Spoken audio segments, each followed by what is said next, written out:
কেন? সুম্মা লাতুসআলুন্না ইয়াওমাইদিন আনিন নাঈম। আল্লাহ তাআলা বলেন আমার দেওয়া সমস্ত নিয়ামত আমি সেদিন জিজ্ঞেস করব। সরাসরি কোরআনের আয়াত। ফাওয়ারাব্বিকা লানাসআলান্নাহুম আজমাইন। আল্লাহ বলেন আল্লাহর কসম বান্দা আমি কিন্তু সকলকেই জিজ্ঞেস করব।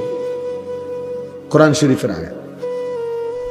কসম করে আল্লাহ নিজের কসম করে বলছে।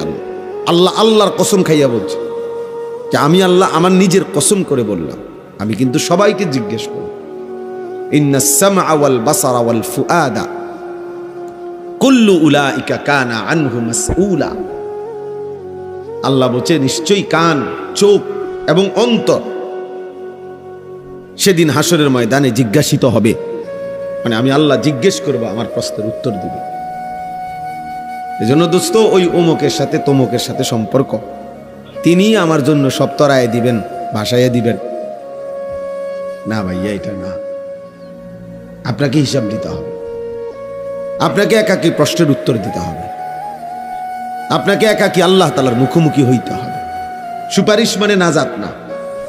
একটা জরুরি কথা, মনোযোগ দিলে বুঝবেন। ফিতনা করার দরকার নেই, এমনি বুঝতে শিখেন নিজের ভালোর জন্য। সুপারিশ মানে নাজাত না।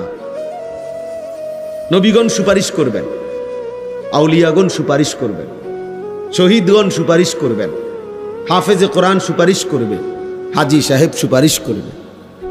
আমাদের প্রিয় নবী সাল্লাল্লাহু আলাইহি ওয়াসাল্লামও উম্মতের জন্য, সকলের জন্য সুপারিশ করবে। করবে কি না বল? কথা বলেন না, করবে। কিন্তু সুপারিশ মানে নাজাত না। সুপারিশ মানে কি না? নাজাত না।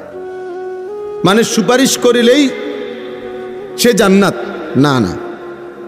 সুপারিশ করবে প্রত্যেকেই স্তর অনুপাতে, আর আল্লাহ তাআলা প্রত্যেকের সুপারিশ গ্রহণ করবেন, কিন্তু ফায়সালাটা আল্লাহই দিবেন। তিনি যাকে ইচ্ছা তাকে তিনি মুক্তি দিবেন, তিনি যাকে ইচ্ছা তাকে তিনি জাহান্নাম দিবেন। এই কথাটা বুঝতে হবে। দরখাস্ত মানে গ্রহণ না।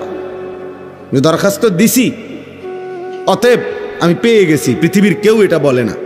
দরখাস্ত মানে আবেদন, সুপারিশ মানে আবেদন।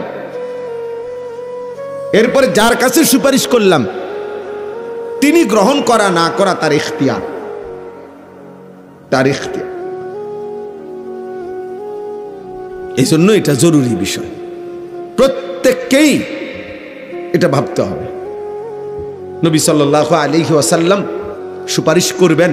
আপনারা ইনসাফের সাথে বলেন, আপনাদের বিবেক কি বলে যে নবীজি এটাই বুঝাইতে চাইছেন? এই কথার অর্থ কি?